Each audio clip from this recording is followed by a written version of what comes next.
শঙ্খ বাজাও, শঙ্খ বাজাও।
Tunga de abome para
वंदनाथ Shri Jagannath गुरु श्री जगद्गुरु मदात्मा सर्वमेव श्री गुरवे नमः।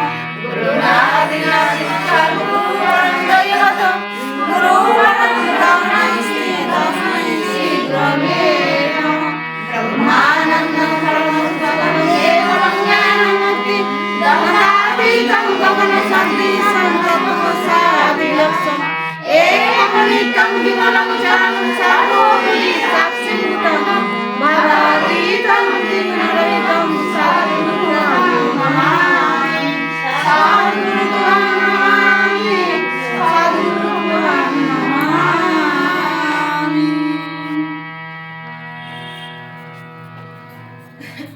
নামের সময় হলো, শোনা যায়নি।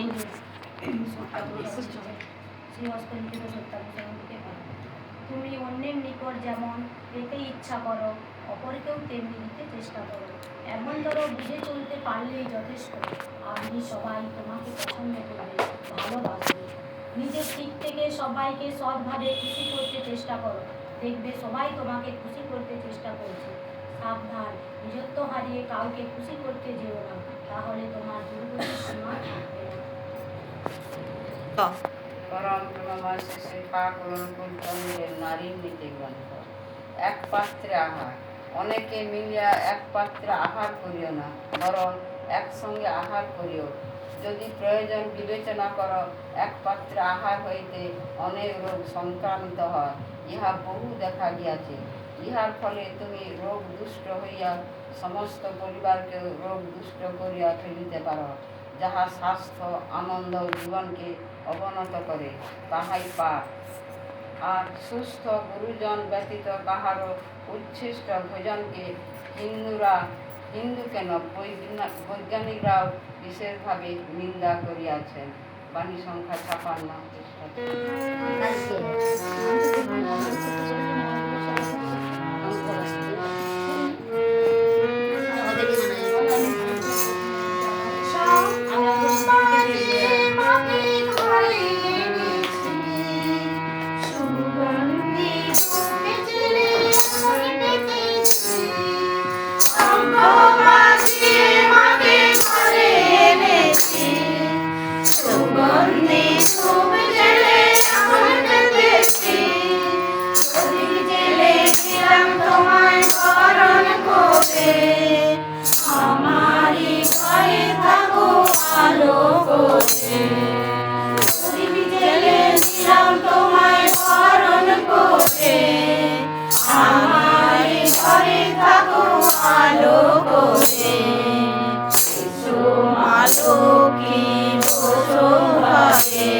জনম জনম থাকো আমারি ঘরে। এসো মা লক্ষ্মী বসো ঘরে, আমারি ঘরে থাকো আলো করে। এসো মা লক্ষ্মী বসো ঘরে, আমারি ঘরে থাকো আলো করে। শঙ্খ বাজিয়ে মাকে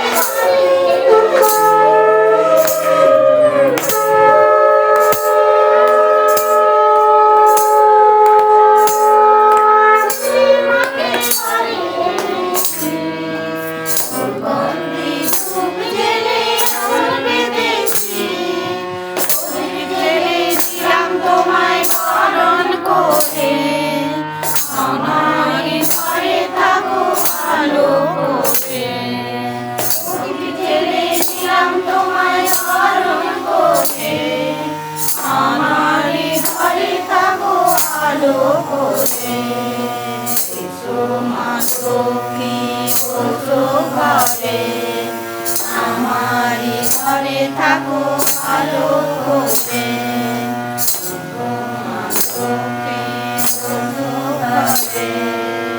আমারি ঘরে থাকো আলো করে। শঙ্খ বাজিয়ে মাকে ঘরে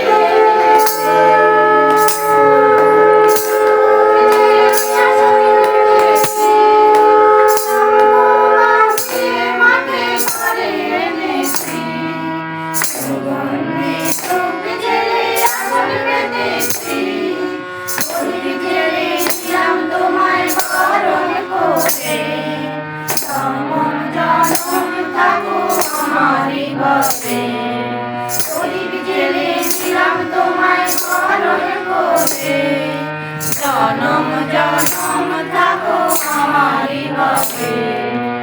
এসো মা লক্ষ্মী বসো ঘরে, আমারি ঘরে থাকো আলো করে। এসো মা লক্ষ্মী বসো ঘরে, আমারি ঘরে থাকো আলো করে। শঙ্খ বাজিয়ে মাকে ঘরে এনেছি,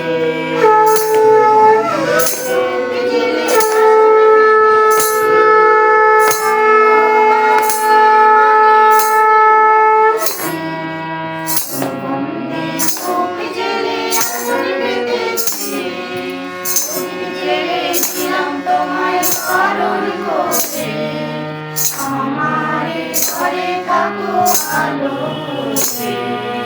প্রদীপ জেলেছিলাম তোমায় বারণ করে, আমারে ঘরে থাকো আলো করে।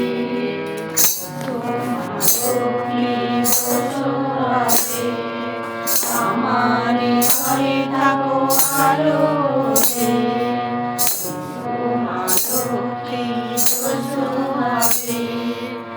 আমারে ঘরে থাকো আলো করে।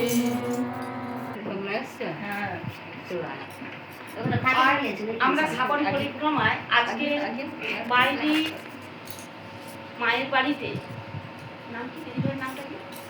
পম্পা হচ্ছে কি প্রতিমা, পম্পা বাইরি মা এবং প্রতিমা বাইরি মা এদের বাড়িতে আমরা সমবেত হয়েছি। হ্যাঁ, আমরা আজকে শ্রাবণ পরিক্রমায় মায়ের কিছু কথা আলোচনা করব বলে। মায়ের তখনই বলছিল বটি টাকা শোনা। আমরা শ্রাবণ পরিক্রমায় আজকে বাইরি মায়ের বাড়িতে আমরা সমবেত হয়েছি। আমরা মায়ের এবং আমাদের শ্রী শ্রী পরমারাধ্য দেবতা শ্রী শ্রী ঠাকুর অনুকূলচন্দ্রের এবং তার সঙ্গে বড়মার কিছু গুণকীর্তন করব বলে, আমরা কিছু কথা শ্রবণ করব বলে, এই জন্যে আমরা সবাই সমবেত হয়েছি। আমরা আজকে শ্রী শ্রী ঠাকুরের চরণে নিবেদন করছি যে বাইরি মায়ের সকলে, পরিবারের সকলে সুস্থ থাকুন। আমরা যারা এসেছি উপস্থিত হয়েছে তারাও যেন সকলে সুস্থ স্বাস্থ্য শান্তিতে থাকে, আমরা এই প্রার্থনা জানিয়ে আজকের কথা আমরা শুরু করছি। এখন আলোচনা প্রসঙ্গ থেকে পাঠ করবেন আমাদের বাইরি মা। ডক্টর সুভাষচন্দ্র বন্দ্যোপাধ্যায়। শ্রী শ্রী ঠাকুর একবার শ্রী শ্রী বড়মার প্রসঙ্গে বলতে গিয়ে আবেগ বিপুল কণ্ঠে উপস্থিত শিষ্যদের উদ্দেশ্যে বলেছিলেন, আপনাদের ঠাকুর যদি নারীর দেহ নিয়ে জন্মাতেন তাহলে তার যে রূপ হতো তা ওই বড়মা। বড়মা ছিলেন জগৎ জননী, পরম পিতার অংশ স্বরূপা। বর্তমান আচার্যদেব পূজ্যপাত দাদার ভাষায় দুই দেহে এক অভিন্ন সত্তা, পৃথক অস্তিত্ব থাকলেও একই রূপে পূর্ণ প্রকাশ। পুরুষোত্তম যখন পৃথিবীতে আসেন তখন তিনি লীলা সহচারীকে নির্ধারিতভাবে আবাহন করে নিয়ে আসেন। তাদের আলাদা অস্তিত্ব থাকলেও, দুই দেহ থাকলেও তারা যে একে একে দুই নয়, বরং একে একেই পূর্ণ এক। তার ওই প্রকটিত রূপে দেবলোক থেকে মর্তলোকে ধরালেন। রাধিকার ভাবাকান্তি অঙ্গীকার করেই যেমন নবদ্বীপ চন্দ্র শ্রী গৌরাঙ্গ আবির্ভাব, স্বয়ং ভগবান শ্রীকৃষ্ণ শ্রী রাধিকার প্রেমে মহিমা, প্রেমের স্বরূপ, প্রেমের মাধুর্য আস্বাদন কল্পে বিশ্ববাসীকে জানাতে এবং নিজে অনুভব করতে আবির্ভূত হয়েছিলেন। চৈতন্য চরিত্রামৃতে তাই বলা হয়েছে, রাধিকার ভাবাকান্তি করি অঙ্গীকার, নিজ রস আস্বাদিতে হইয়াছে অবতার। রাধা ভাব ধুতি সুবলিত গৌর তনু শ্রী গৌরাঙ্গের আবির্ভাব প্রসঙ্গে বৈষ্ণব মহাজনগণ এভাবেই তাদের অনুভূতি এবং সাধনার মধ্য দিয়ে চিন্তা করেছেন। তাই শ্রী শ্রী ঠাকুর যখন বলেন, আপনাদের ঠাকুর যদি নারী দেহ নিয়ে জন্মাতেন তাহলে তার যে রূপ হতো তা হলো ওই বড়বু, তখন আমরা তার সার মর্ম অনুধাবন করতে পারি। শ্রী শ্রী ঠাকুর বলতেন, কৃষ্টির মূল কথা হলো বৈচিত্র্য ও বৈশিষ্ট্যের উদর্ধন ও সামঞ্জস্য বিধান। পুরুষোত্তম হলেন সব বৈচিত্র্য, সব বৈশিষ্ট্যের সার্থক সঙ্গম তীর্থ। 1348 সালে 26শে পৌষ শনিবার প্রাতে নির্ভীত নিবাসে শ্রী শ্রী ঠাকুর দাক্ষিণাস্য হয়ে বসে কুষ্টিয়ার মনমোহিনী মিলে চৌটার দিকে চেয়ে চেয়ে দেখছেন আর বলছেন, ছেলেবেলা থেকে আমার দৃষ্টিটা বড় সন্ধানী দৃষ্টি। যা দেখবো, শুনবো, বুঝবো তা পুরোপুরি না দেখলে, না শুনলে, না বুঝলে কিছুতেই তৃপ্তি হয় না। ছেলেবেলায় বাগানে দেখি কত রকম গাছ, দেখি আর মনে হয় এক মাটি আর এত রকম গাছ, এ সম্ভব হয় কি করে ভেবে আর কিনারা পাই না। শেষটা একদিন বাগানে যে ছোট ছোট অনেক গাছপালা উপড়ে উপড়ে দেখলাম, পুরো বুঝলাম মাটি এক হলেও বীজ আলাদা। তাই এক মাটিতে হলেও গাছের চেহারা আলাদা আলাদা হয়, ফল আলাদা হয়, আবার বীজগুলিও হয়। যে বীজ থেকে ওই গাছ হয়েছে সেই বীজেরই মতন। যদিও মাটির প্রকৃতি অনুযায়ী গাছের একই পরিবেশে বহু মানুষকে জন্মাতে ও বাস করতে দেখা যায়, কিন্তু বীজ অনুযায়ী আকৃতি প্রকৃতির পার্থক্য হয়।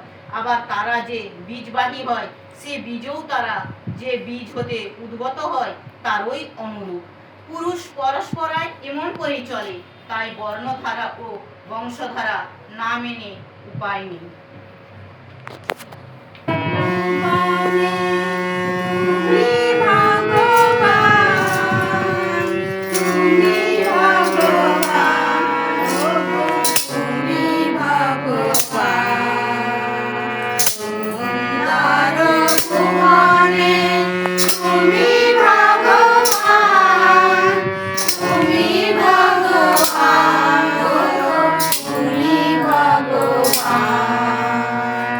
আ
এবং শ্রী শ্রী ঠাকুরের শ্রী চরণ জানাই প্রণাম। পরমারাধ্যা জগৎ জননী শ্রী শ্রী বড়মা শ্রী চরণ জানাই প্রণাম। পরমপূজ্য পাদ শ্রী শ্রী বরদা শ্রী চরণ জানাই প্রণাম। পরমপূজ্য পাদ আচার্য দেবের শ্রী চরণ জানাই প্রণাম। উপস্থিত সমস্ত মায়ের জানাই আমার আনন্দিত জয়। জগৎ জননী শ্রী শ্রী বড়মা আমাদের নারী জাতির আদর্শ। তিনি সারা জীবন সংসারে থেকে সংসার করে আমাদের করিয়ে দেখিয়ে গেছেন কিভাবে মায়েদের সংসারে চলতে হয়, কিভাবে স্বামীকে নিয়ে চলতে হয়, তাই তিনি আমাদের দেখিয়ে দিয়ে গেছেন। তাই শ্রী শ্রী ঠাকুরের একটা বাণী আছে যে নারী হইতে জন্মে জাতি, থাকলে জাত তবেই জাতি। তাই আমাদের যে নারীর নীতিতে নারীর বৈশিষ্ট্যের কথা আছে, নারীর যে 8টি বৈশিষ্ট্যের কথা, নিষ্ঠা, ধর্ম, শুশ্রূষা, সেবা, সাহায্য, সংরক্ষণ, প্রেরণা ও সুপ্রজনন। এই 8টি বৈশিষ্ট্যের মধ্যে সুপ্রজনন হচ্ছে সব থেকে অন্যতম। সুপ্রজনন মানে কি? সুপ্রজনন মানে হলো সুসন্তানের মা হওয়া। তাই আমরা এই সুসন্তানের মা কিভাবে হব? তাই শ্রী শ্রী ঠাকুর একটি মায়ের উপর খুব আশা করেছেন সুসন্তানের জন্য। কারণ একটি সন্তানই পারে একটি সমাজকে ঠিক করতে, একটি রাষ্ট্রকে ঠিক করতে। তাই একটি সুসন্তানের মা হতে গেলে ঠাকুর তাই ছোট থেকেই একটি মেয়েকে সেইভাবে ঠাকুরের আদর্শে চলতে হবে। কারণ একটি মা যদি আদর্শ কেন্দ্রিক না হয় তাহলে সে কোনোদিনই সুসন্তানের জননী হতে পারবে না। তাই ঠাকুর 5 বছর বয়সে নাম, 12 বছর বয়সে দীক্ষার কথা বলেছেন। দীক্ষা মানে কি? দীক্ষা মানে হলো দক্ষ হওয়া। তাই 12 বছর বয়সেই ঠাকুর দীক্ষার কথা বলেছেন। কারণ দীক্ষা মানে কি? আমরা চারা গাছে বেড়া দেওয়া। একটা গাছ যখন ছোট থাকে তাকে বেড়া দেওয়ার প্রয়োজন হয়, কারণ গাছটি যখন বড় হয়ে যায় তখন আর তাকে বেড়া দেওয়ার প্রয়োজন হয় না। তাই দীক্ষাটাও আমাদের সেইভাবে ছোট থেকেই দীক্ষা দিতে হয়। তাহলে আমাদের বোধগুলো কি আমাদের জীবনে জাগ্রত হয়, কোনটা করা উচিত কোনটা করা উচিত নয় সেটা আমরা বোধ করতে পারি। তাই যেমন আচার্যদের আমাদের মেয়েদের দিকে কি বলছেন? সিঙ্গার হওয়ার কথা বলছেন। সিঙ্গার মানে কি? সাজগোজ নয়। সিঙ্গার মানে হচ্ছে সুন্দর চালচলন, কিভাবে আমরা স্কুল কলেজে যাচ্ছি, কিভাবে আমাদের পোশাক পরিচ্ছদ করব, সেটা আমাদের সুন্দর করে চলতে হবে, কিভাবে কথা বলতে হবে, কীরকম পোশাক পরতে হবে, সেগুলো আমাদের ঠিকঠাক করতে হবে। আরও একটা কি বিষয় না, বিবাহ। আজকাল আমরা দেখছি যে মেয়েরা নিজেরাই নিজেদের বর মনোনয়ন করে নিচ্ছে, কিন্তু ঠাকুর সেটা বলেছেন না, বিয়ে যদি ভুল হয়, বিবাহ যদি ভুল হয় তাহলে কখনোই সুসন্তান আসবে না। তাই আমাদের ঠাকুর বলছেন অনুলোম বিবাহের কথা। অনুলোম বিবাহ মানে কি না, আমাদের এক ভিন্ন গোত্রের বিয়ে। আমার যদি শাণ্ডিল্য গোত্র হয়, আমার স্বামীর হবে অন্য গোত্র, সেটাকে বলা হয় অনুলোম বিবাহ। প্রতিলোম বিবাহটা কি? প্রতিলোম বিবাহটা হলো উঁচুর মেয়ে নিচুর ছেলে। এই প্রতিলোম বিবাহ হলে খুবই ক্ষতি। সে সন্তান যতই ব্রিলিয়ান্ট হোক, তার মাইন্ডটা কি হবে? মাইন্ডটা হবে ধ্বংসাত্মক। তাই ঠাকুর প্রতিলোম বিবাহ বারবার নিষেধ করেছেন। তাই ঠাকুর অনুলোম বিবাহের কথা বলেছেন। তাই আমাদের চেষ্টা করতে হবে ছোট থেকে ওই জন্য শিক্ষা দেওয়া মেয়েদেরকে, যাতে সে সঠিক বর মনোনয়ন করতে পারে। তারপরে আমাদের যে শ্রদ্ধা, শ্বশুর বাড়িতে গিয়ে যে গুরুজনদের প্রতি শ্রদ্ধা ভক্তি, এটা আমাদের ঠিক একটা স্বামী ভক্তি। আজকাল যে মেয়েরা সমবয়স্ক বিয়ে করছে, ছেলেও সমবয়সী মেয়েও সমবয়সী, তাহলে কি হচ্ছে? সেখানে তার কি স্বামীর প্রতি শ্রদ্ধাটা থাকছে না। ঠাকুর বলেছেন একটা ছেলে মেয়ের মধ্যে যেন 15 থেকে 20 বছর বয়সের পার্থক্য থাকে, তাহলে কি হয়? সে স্বামীকে শ্রদ্ধা করতে শিখবে। যখন সমবয়সী হয় তখন কি হয়? কেউ কাউকে মানার ভাবটা থাকে না। তাই ঠাকুর আমাদের এই বিবাহ সম্পর্কে খুবই কঠোর বলছেন যে বিবাহ যদি ঠিক না হয় তাহলে তখনই সন্তান ভালো হবে না। তাই এই সুসন্তানের মা হতে গেলে আমাদের মেয়েকে ছোটো থেকে দৃষ্টি পরায়ণ, শিক্ষা, তারপরে সকালবেলা থানকুনি পাতা খাওয়া, ছোটো থেকেই একটি মেয়েকে কি শুধু যে লেখাপড়ার বই পড়লে হবে না, তার সঙ্গে সঙ্গে আমাদের সংসারের এই মায়ের হাতে হাতে একটু কাজ করে দেওয়া। বাবা তো কোথাও কাজে গেছে, বাবা বাড়িতে আসলো, একটু জল দেওয়া, যে বাবাকে একটু জল দেওয়া, এইগুলো আমাদের শেখাতে হবে মায়েদের। তাহলে আমাদের মেয়েটি সুন্দর হয়ে উঠবে, তাহলে সে একদিন সুসন্তানের মা হতে পারবে। কারণ সুসন্তানের মা যখন একটা মেয়ে হবে, তার জীবনের অনেকগুলো একটা সমাজ, রাষ্ট্র আরও সুন্দর হয়ে উঠবে। তাই আমাদের মায়েদের সুন্দর হয়ে উঠতে হবে, ঠাকুরের পথে চলতে হবে। এইটুকু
জোরে। প্রণাম পরম জগজ্জননী শ্রী শ্রী বড়মার প্রণাম, পরম পূজ্যবাদ বড়দার চরণে প্রণাম এবং পরম পূজ্যবাদ আচার্যদের চরণে প্রণাম এবং উপস্থিত সকলকে আনন্দিত চাই।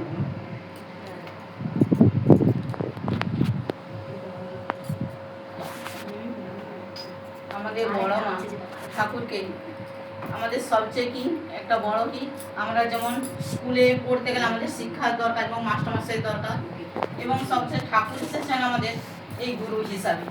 আমরা ঠাকুরকে প্রধান হিসাবে গুরু, আমাদের চলার পথে যেমন বাবা মা আমাদেরকে শিক্ষা দেন, সেরকম স্কুলে গেলে যেমন মাস্টারমশাই শিক্ষা দেন, এবং আমরা এই ঠাকুরকে ধরেছি আমরা কিভাবে চলবো, কিভাবে আমাদের সমাজ গড়ে তুলবো, কিভাবে আমাদের সন্তানকে বড় করে তুলবো, সেইভাবে আমরা ঠাকুরকে ধরে নিয়ে চলছি। এবং ঠাকুরের প্রতিটি কথা যদি আমরা মেনে চলতে পারি তাহলে আমাদের সংসার সুন্দর হবে এবং আমাদের ছেলেকে ভালোভাবে মানুষ করতে পারবো। এইভাবে আমাদের ঠাকুর আমাদের এসেছেন আমাদের এই ধরাধামে আমাদেরকে উপযুক্ত মানুষ করে গড়ে তোলার জন্য। আমাদের যে জগজ্জননী যে বড় মা যে ঠাকুরের পাশে আছেন, উনি বড় মা হিসাবে আখ্যা পেয়েছেন এবং এবং এবং ওনাকে সবাই আমরা জগজ্জননী বলছেন। কেন? ঠাকুরকে উনি সবসময় যে স্বামী রূপে পেতেন না, সবসময় ভাবতেন উনি এক দেবতা, এবং ঠাকুর প্রতিটি কথায় উনি মেনে চলতেন। কিভাবে ঠাকুর ভালো থাকবেন, কিভাবে খুশি থাকবেন, এইভাবে তিনি চলতেন। ঠাকুর একদিন বড় মাকে বললেন যে আমার বড় বউ আমার এঁচড়ের রান্না খেতে মনে হয়েছে। তখন সেই সময় এঁচড়ের সময় না, কিন্তু বড় মা বললেন যে ঠাকুর যেহেতু চেয়েছে নিশ্চয়ই পাওয়া যাবে। ঠাকুর বড় মা এবারে বড়দাকে বললেন দেখ তো বড় খোকা কোথায় এঁচড় পাওয়া যায়। এবারে বড়দা সকলকে জানিয়ে দিলেন যে কোথায়, সকলেই খুঁজলো, কোথাও কিন্তু এঁচড় পাওয়া গেল না। তখন বড় মা তার আগে এঁচড়ে যে কি উপকরণ লাগবে সেই সকল তৈরি করে রেখেছেন, এবং ঠাকুর এবার বড়দা এসে বললেন মা কোথাও তো এঁচড় পাওয়া গেল না। বড় মার বিশ্বাস ছিল যে ঠাকুর যখন বলেছেন তাহলে নিশ্চয়ই কোথাও পাওয়া যাবে। এইভাবে বড় মা তখন মনটা অস্থির হয়ে লাগছেন যে ঠাকুর যেহেতু বলেছে তাহলে নিশ্চয়ই পাওয়া যাবে। গিয়ে দেখতে দেখতে চারধারে দেখতে দেখতে দেখলেন যে তারই রান্নাঘরের পাশে উপরে গাছের এক মগ ডালে এক এঁচড় ঝুলছে। তখন এবারে বড় মা এসে বড় খোকাকে বললেন যে দেখ ওখানে রয়েছে এঁচড়। দিয়ে যথারীতি সেখান থেকে নামিয়ে আনা হলো, দিয়ে বড় মা তৈরি করে দিলেন। সেই এঁচড় তৈরি করলেন এবং রান্না করলেন, সেই ঠাকুরকে নিবেদন করলেন। তাহলে বড় মার যে এই যে নিষ্ঠা, এই যে তার ভরসা যে ঠাকুর যেহেতু বলেছে তাহলে নিশ্চয়ই পাওয়া যাবে, এই আশা এই বিশ্বাস প্রতিটি মানুষ যদি আমরা সেইভাবে বিশ্বাস করে ঠাকুরকে ধরে ঠাকুরের কথাগুলি যদি মেনে চলতে পারি তাহলে আমরা সমস্ত দিক থেকে এগিয়ে যাব এবং ঠাকুরের কথাগুলি সমস্ত গুছিয়ে নিলে সবই ভালো হবে। এবং বড় মা যেভাবে কিভাবে তার সন্ততিকে বড় করেছেন, যে বলেছেন যে ছোটবেলা থেকেই যে সন্তানদিকে যদি আমরা সুশিক্ষা দিয়ে আমরা নিজে যদি তৈরি হই, তারা ছোট থেকে যেমন কোনো জিনিস কোনো কেউ ফাঁক থেকে নিয়ে আসলে ছোট কিছু অল্প কিছু জিনিস হলেই আমরা যেমন সবাই ভাই বোন বাবা মা একই বাড়িতে থাকলে যেমন ভাগ করে যেমন প্রতিটি জিনিস আমরা যদি ছেনাদের ছোট থেকে যদি শিক্ষা দিই তাহলে প্রতিটি জিনিসে সকলকে দিয়ে খাওয়ার শিক্ষা হবে, এবং তার থেকে সে তার দেখলে যে কাউকে কিছু দিতে হবে, যে কোনো কিছু যে অর্জন করেছে সেটা সে বড়দের হাতে দিলে তখন সে সেটা দেয়াটা তার অভ্যাস হবে। তাই জন্য বড় মা এইভাবে তার ছেলেদেরকে শিক্ষা দিতে বলেছেন এবং প্রতিটি মাকেও বলেছেন যে এইভাবে তোমরা যদি ছেলেদেরকে মানুষ করতে পারো তাহলে বড় করো, তাহলে প্রতিটি আমাদের বাড়ির সন্তানরাও তাহলে বড় হবে। জয় গুরু। পরম প্রেমময় শ্রী শ্রী ঠাকুর অনুকূল চন্দ্রের চরণে প্রণাম জানাই, জগজ্জননী শ্রী শ্রী বড়মার চরণে প্রণাম জানাই, আমাদের আচার্যদেব বড়দার চরণে প্রণাম জানাই, বর্তমান আচার্যদেবের চরণে প্রণাম জানাই, উপস্থিত আমার মায়েরা ভক্তিমতী মায়েরা এবং ছোট ছোট স্নেহের ভাই ও বোনেরা সবাইকে যথাযোগ্য স্থানে আনন্দিত জয়গুরু জানাচ্ছি। আমরা শ্রাবণ পরিক্রমায় আমরা আজকে বাইরি মায়ের বাড়িতে উপস্থিত হয়েছি। আমরা মায়ের কিছু গুণকীর্তন কথা শুনবো বলে। দিব্য জীবন শ্রী শ্রী ঠাকুর অনুকূল চন্দ্রের দিব্য জীবন তারা অতিবাহিত করে গেছেন, সেই কথা বর্ণনা করা আমার পক্ষে ক্ষুদ্র মানুষের পক্ষে বর্ণনা করা সম্ভব নয়। কিন্তু আমরা জানবো কি করে? আমাদেরকে তো জানতে হবে, মায়ের কথা জানাতে হবে, ঠাকুরের কথা জানাতে হবে। কি করে না, তিনি যে অমূল্য গ্রন্থগুলা রেখে গেছেন, তার যে লীলা করেছেন, সেই লীলা থেকে কিছু কিছু আমরা ক্ষুদ্র আস্বাদন করতে পারি, সেইটুকুনি। একদিন সেই বিষয়ে আমরা মায়ের দিব্য জীবন শুনে আমাদের সুবর্ণা মা বলে গেছে যে নারীর নীতিতে 8টা গুণ দেখে গেছেন।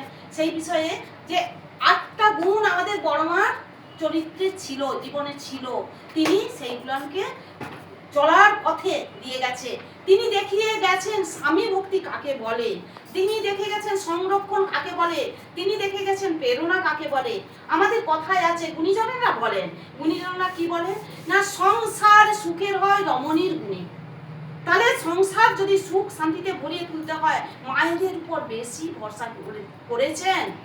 এখন কি হচ্ছে, এখন সমাজে এখন কিন্তু সবাই করছে গেল গেল গেল গেল, এই কেউ কাকু মানছে না, ছেলে বাবাকে শ্রদ্ধা করছে না, আর ভাইয়ে ভাইয়ে হানাহানি কাটাকাটি, রাষ্ট্র মানে এই আমরা দেখতে পাবো না, এই কদিন আগে ডিম ছুটছে গায়ে নেতাদের। এটা কি কালচার? এখানে আমাদের ঠাকুর এটা বলে না যে তোমরা ডিম ছুড়ো। ঠাকুর তো বলে গেছেন মাছ মাংস খাসনি, আর পেঁয়াজ রসুন মাদক ছাড়, ডিম ছুড়া তো দূরের কথা। এবার এই প্রসঙ্গে আমরা বলি ঠাকুর কি বলে গেছেন, আমরা ঠাকুরের বাণীর মধ্যে দিয়ে আমরা বড় মাকে অনুভব করবেন যে আমরা সবাই আমাদের ঠাকুরকে মেনে নিয়ে চলতে খুব ভয় করে। কেন না, আমরা বলছি নিরামিষ খাও নিরামিষ খাও নিরামিষ খাও। আমরা বলি তোমরা কি খাও, আমাকে জিজ্ঞাসা করে আমরা প্রতিদিন তো সেন্টারে যাই, জিজ্ঞাসা করে বলছে তোমরা কি খাও। আমি বলি আমরা 5টা জিনিস খাইনি, তারপর সব খাই, বিশ্বের দুনিয়ায় যা আছে সবাই। কি কি 5টা জিনিস? মাছ মাংস পেঁয়াজ রসুন ডিম, এইটা খাইনি। বলে তাহলে এই 5টা বাদ দিলে আর রইল? আমি বলি অনেক কিছু রইলে, তোমরা খেয়ে দেখবে কত ভালো থাকবে। আমি এই প্রসঙ্গে নিরামিষ খাওয়া প্রসঙ্গে একটা গল্প বলি তার দিকে। এখন আমাদের গ্রামে কালী পুজো হচ্ছে, কালী পূজায় এখন সেই দড়ি টানাটানি খেলা হচ্ছে। এক দলে নিরামিষ ছেলেরা, সেখানে আমার তখন ছেলে বাইরে যায়নি, আমার ছেলে ভাসুরপো যে এখন বড় ডাক্তার, ভাসুরপো এরকম সবাই আছে। আরেক দলে নিরামিষ, এক দলে আমিষ। এবার টানাটানি শুরু হচ্ছে, কেউ কম যায়নি, এ টানছে তো টানছে, কিন্তু এমন নিরামিষ ছেলেরা বলে জয় হচ্ছে যে বাবা হচ্ছে যে অনুকূল চন্দ্রের জয় বলে যা এক টান দিল, তারা যে আমিষ ছেলেরা হেরে গেল। তখন বলছে নিশ্চয়ই ঠাকুরের দয়া আছে। আমি বিশ্বাস করি, মনে প্রাণে বিশ্বাস করি, যদি ঠাকুরের দয়া পেতে যায়, মন প্রাণে যদি আমি ঠাকুরকে ডাকি, ঠাকুর তার কারো ইচ্ছা অপূর্ণ রাখে না। এই কথাটা বারবার এসেছিল। কিরকম না, আমি অনেকবার মানে এই করে নিচ্ছি। আমি তখন রামদেবপুরে ছিলাম, এখন তো নাড়া চলে আছি, রামদেবপুরে ছিলাম। এখন সেই মাস মানে টগর ফুল ফোটার মাস, সেটা হচ্ছে যে আশ্বিন মাস হবে পুজোর আগে, কি ভাদ্র মাস। এত সুন্দর গাছটা টগর ফুলে সাদা হয়ে আছে। তখন আমি অত এই করিনি, ঠাকুরের পায়ে ফুলগুলা যদি দেওয়া যেত কি ভালো লাগতো, মনে বলেছি, আমি কি আর জানি। তখন এবার কি হয়েছে না, হঠাৎ করে যে ঠাকুর আমাদের রামদেবপুর মন্দিরে যে মানে পাঠকর্ণী করে, তাদের এখন অশৌচ হয়ে গেছে, কেউ মারা গেছে, অশৌচ হয়ে গেছে। তখন কে প্রার্থনা করবে বা ঠাকুরকে দেবে, তখন লোক নাই। তখন বলছে বৌমা তুমি পারবে? আমি কেন পারবো না, এটা এমন ভিড় কাজ, সকালবেলা আসা তো বলে আমি মন ভরে যে এলাম, 3-4 দিনের ব্যাপার তো এলাম, সেই যে ফুলগুলো আমি সংগ্রহ করলাম, ঠাকুরের পায়ে নিবেদন করলাম। সেই যে মন। আরেকটা ঘটনা বলি, আমার নিজেরই ঘটনা। আমার ছেলের বিয়ে হবে, তখন সবাই বিয়ে ঠিক হয়ে গেছে 1 বছর আগে থেকে। বলছে আচার্যদের পারমিশন দেবে না। না কেন না, আমি বলি দেখো ঠাকুরের আশীর্বাদ না নিয়ে আমি ছেলের বিয়ের অনুষ্ঠানটা করবো কি করে? বলছে না, তোমাদের পারমিশন দেবে না। আমি তখন বলি কি হবে? তখন শান্তনু ভাইকে ধরলাম, আমি বলি বাবু চলো।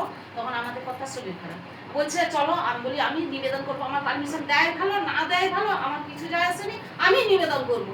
এবার আমি তো জানিনি, আমি তখন অনেকদিন তার আগে দেওঘর যাইনি, যদিও বলে বছরে 2-4বার যেতে, কিন্তু তার আগে কোনো ওই পারিবারিক ঝামেলার জন্য যেতে পারিনি। তখন আমি যেয়ে দেখি না একজন মানে বিশাল লাইনের পর লাইন, পৌঁছে গেছি। যে প্রার্থনা হলো, সকাল ভোরবেলা পৌঁছে গেছি, প্রার্থনা হলো, সব কিছু হলো, হওয়ার পরে গেছে। এবার যখন লাইন দিয়েছি, বলছে না এখানে না, ওখানকে যাও। এবার আমি বলে হাই ভগবান, আমার ছেলের বিয়ে, আমি আজ রাত্রেই ফিরে যাব, আমি পারমিশন না নিয়ে যাবনি। তখন বলছে কি হয়েছে? বলে দাদার কাছে যাও। বলছে তোমার ছেলের বিয়ে ঠিক হয়েছে? আমি হ্যাঁ ঠিক হয়ে গেছে, আমাকে দিতেই হবে। আমি বলি একসঙ্গে 1 ছেলে না 2 ছেলের বিয়ে? তখন এবার সবার লাস্টে বলছে মা কিছু বলবে বলে, সে এবার মায়ের কাছে গেলাম, আচার্যদেবের কাছে। তিনি বললাম আমি বলি আমার একসাথে 2 ছেলের বিয়ে, আমি তার জন্য একটু আশীর্বাদ প্রার্থনা করছি। তখন বলছি ঠিক আছে যাও, তোমার ভালো হবে। আমার মনটা শান্তি ভরে গেলাম যে ঠাকুরকে যদি এক মনে ডাকা যায়, ঠাকুর তার প্রার্থনা অপূর্ণ রাখেনি। সেই জন্য সবাই আপনারা ঠাকুরকে নিয়ে চলুন, দেখবেন যে কত শান্তি পাবেন। এবার আসছি মাতৃ সম্মেলন আমরা করতে লাগলাম কেন না, যখন আমরা দেখছি কি না, যখন যুগে যুগে পুরুষোত্তমগণ আসেন তখন তাদের লীলা সঙ্গিনীদের থেকে সঙ্গে নিয়ে আসছেন। সত্য যুগে নিয়ে আসছেন আমাদের নারায়ণ আসছেন, তার সঙ্গে আসছে কে না লক্ষ্মী দেবী। আবার ত্রেতা যুগে শ্রীরামচন্দ্র আসছেন, তার সঙ্গে নিয়ে আসছেন সীতা মাকে। কৃষ্ণের দাপর যুগে শ্রীকৃষ্ণ লীলা করতে আসছেন, তার লীলা সঙ্গিনী রাধারানীকে নিয়ে আসছেন। এবং এতে আমাদের কলি যুগে কে আসছেন না আমাদের শ্রীরামকৃষ্ণ সারদা মাকে সঙ্গে নিয়ে এসছেন। সর্বশেষ আমাদের পুরুষোত্তম শ্রী শ্রী ঠাকুর অনুকূল চন্দ্র তিনি আসছেন, তিনি তার লীলা সঙ্গিনী নিয়ে আসছেন বড় মাকে।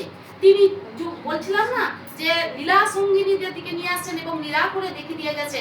যখন আজ থেকে প্রায় 137-38 বছর আগে আমাদের ধরাধামে জন্মগ্রহণ করছিলেন আমাদের শ্রী শ্রী ঠাকুর অনুকূল চন্দ্র, তখন কি হয়েছে আমাদের সমাজ ব্যবস্থাটা কখন কেমন ছিল।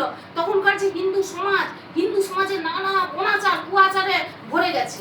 তখনকার সমাজে মানে কেউ কাকে সমাজপতিরা তারা যেটা বলবে সেটাই শেষ।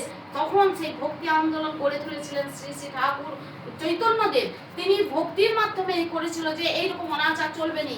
তখন কি চলছিল, মানে অল্প বয়সে বিবাহ, সতীদাহ, এরকম নানা অসংখ্য ছিল। কোনো কেউ মাত্র না, চোখ রাঙানি সহ্য করে কত মানুষ তখন কি হয়েছে না হিন্দু ধর্মান্তরিত হয়ে গেছে, হিন্দু ধর্ম বাজার তাগিদে মুসলমান হয়ে গেছে, কে খ্রিস্টান হয়ে গেছে।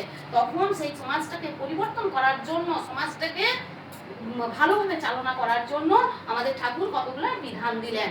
প্রথমেই দিলেন তিনি এসে, মানে যখন ঠাকুর ওইরকম বিধান দিয়েছেন বলে তখন ভারত তখন স্বাধীন হয়নি। যখন ঠাকুর লীলা করেছেন তখন ভারত স্বাধীন হয়নি এবং দেশ তখন স্বাধীনতা আন্দোলনের উত্তাল। চিত্তরঞ্জন দাস থেকে নেতাজি সুভাষচন্দ্র থেকে সবাই ঠাকুরের কাছে গেছে, বলছে আমাকে 1 কোটি মানুষ দাও, তাহলে আমি সোনার ভারতবর্ষ করে দেবো, সোনার বাংলা করে দেবো। কিন্তু তখন ঠাকুর বলছেন যে তোমরা যদি 1 কোটি মানুষ দিতে পারেন তাহলে ভারতবর্ষটা শাসন করবে কি করে। তখন বলছে তাহলে কি করে হবে। তখন প্রথমেই কি করলেন যে বিবাহ যদি সমাজটাকে ভালো করে চলতে হয় বা এইটাকে পরিবর্তন করতে হয়, তিনি বিবাহ মূলে আঘাত করলেন। বিবাহটা ঠিক করতে হবে, বিবাহ ঠিক বুকা করলে তো হবে না, ধীরে ধীরে প্রসেস আছে, সেই প্রসেসে যেতে হবে। ঠাকুর যে কথাগুলি বলছে সেগুলিকে আমাদের অনুকরণ করতে হবে। সেই রকম লীলা করতে করতে ঠাকুর লিখে দিয়ে চলে গেছে, আমরা তাই পড়ে মুখস্থ করে নেবো, তাহলে মেনে নেবো, হয়েছে তাই হবে না। আপনি আচরি ধর্ম অপরে শিখায়, তাহলে তিনি দেখে দিয়ে গেছেন। এর মূলে তিনি অনুধাবন করেন, তিনি সর্বজ্ঞ, ত্রিকালজ্ঞ, তিনি সত্যদ্রষ্টা, তিনি তার এত আইকু মানে এই ছিল, তিনি সব দেখতে পেতেন। তিনি দেখছেন যে স্বামী স্ত্রীতে মিল নাই, তিনি অনেক ছড়া দিয়ে গেছেন। বলছে স্বামী স্ত্রীতে ঝগড়া করে ছেলে পিলায় দেখে, বাচ্চাগুলা গোল্লায় এনে সদর করে বাচ্চাগুলায় রাখে। তাহলে এই তিনি দেখেছেন স্বামী স্ত্রীতে যাতে মিল নাই, তার জন্য আমাদের এত অশান্তি। পরিবার যদি ঠিক হয়, তিনি একটা কথাই বলছেন, যদি পরিবার ঠিক হয় তাহলে সব ঠিক হয়ে যাবে, ওকে হয়ে যাবে। পরিবার ঠিক হলে আমার একটা পাড়া ঠিক হবে, একটা গ্রাম ঠিক হবে। এইটা পরিবারের উপরে খুব জোর দিয়েছেন। পরিবারটা যদি না ঠিক হয় তাহলে কিন্তু সব মানে ভেস্তে যাবে।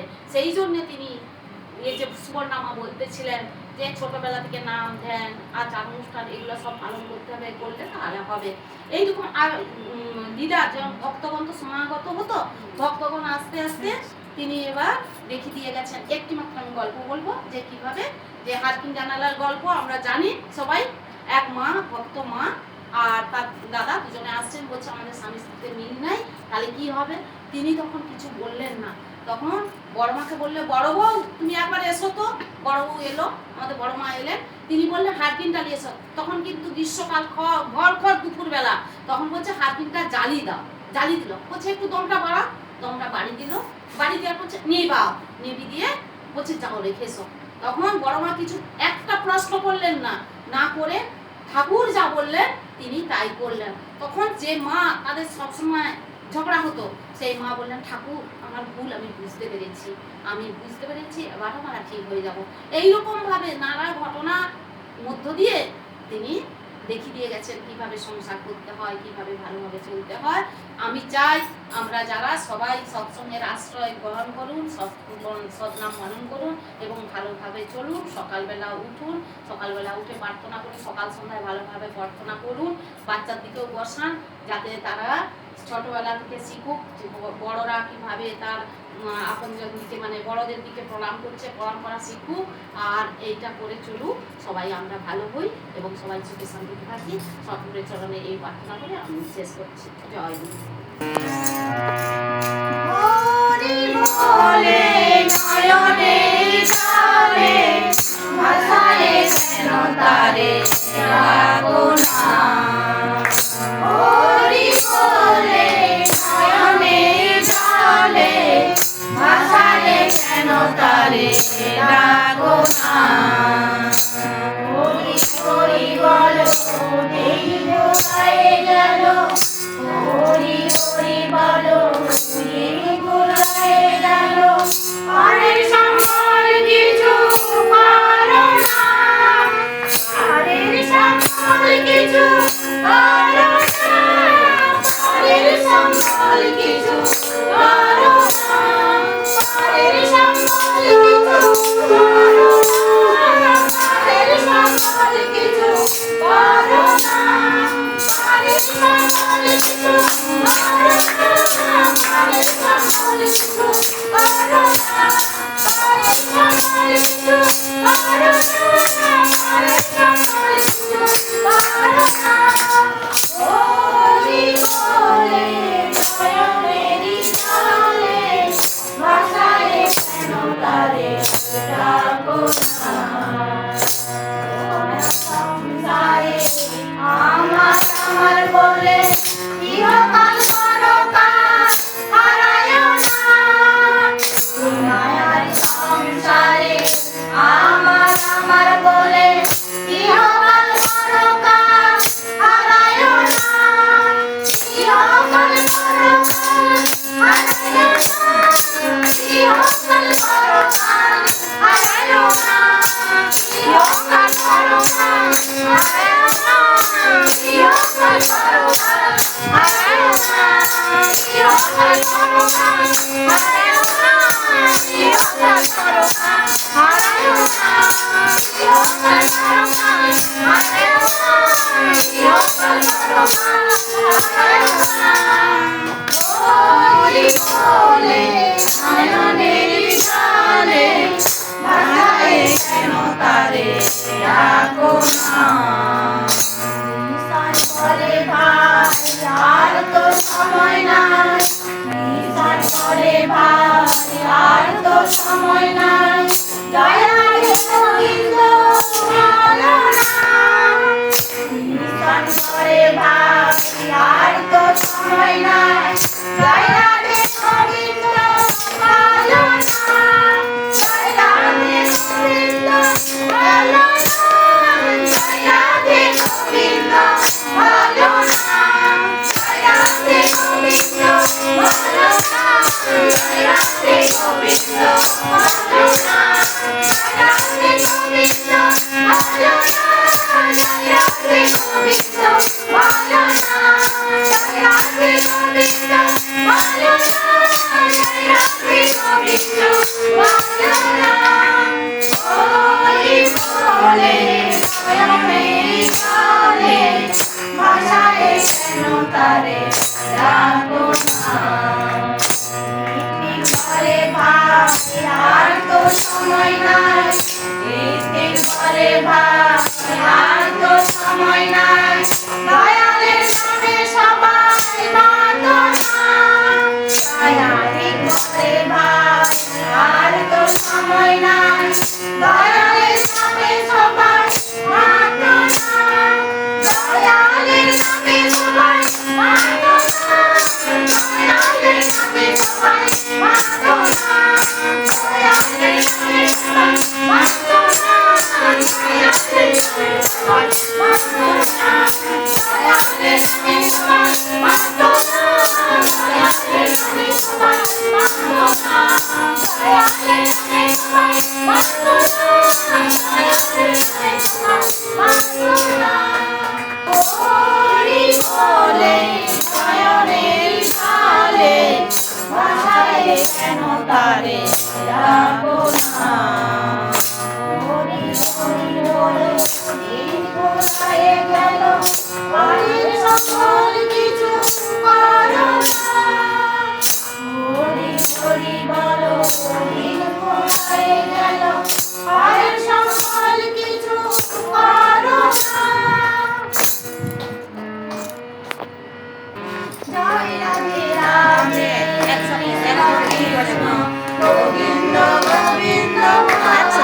বন্দে পুরুষোত্তমম বন্দে পুরুষোত্তমম বন্দে পুরুষোত্তমম বন্দে পুরুষোত্তমম বন্দে পুরুষোত্তমম परम प्रेममय श्री श्री ठाकुर अनुकूल चंद्र जी की जय। परम प्रेममय श्री श्री ठाकुर अनुकूल चंद्र जी की जय। परम प्रेममय श्री श्री ठाकुर अनुकूल चंद्र जी की जय। परम राधा जगत जननी श्री श्री बड़मा की जय। परम राधा जगत जननी श्री श्री बड़मा की जय। परम राधा जगत जननी श्री श्री बड़मा की जय। परम पूज्य पादो श्री श्री बड़दा की जय। परम पूज्य पादो श्री श्री बड़दा की जय। परम पूज्य पादो श्री श्री बड़दा की जय। परम पूज्य पादो श्री श्री आचार्य देव की जय। परम पूज्य पादो श्री श्री आचार्य देव की जय। परम पूज्य पादो श्री श्री आचार्य देव की जय।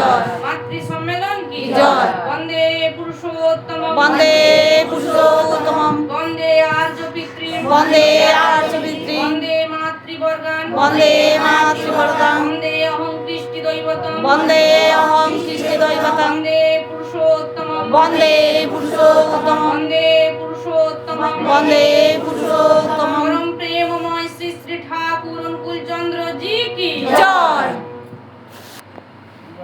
जय जय আমাদের মাতৃ সম্মেলন এখানেই শেষ হলো। আপনারা সবাই প্রসাদ নিয়ে যাবেন। আগামীকাল এখানে হবে যাবেন। কাল কোথায়? সন্ধ্যা সিং। আচ্ছা, সবাই আপনারা টাইমে চলে যাবেন 4:30টায়। হ্যাঁ ওই নৌকা করে দিচ্ছি।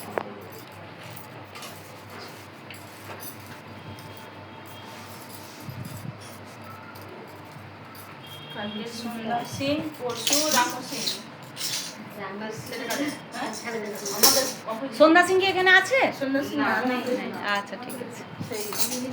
সেই দুবরাজপুরে নামতে হবে দুবরাজপুরে সেই অরবিন্দদের হ্যাঁ হ্যাঁ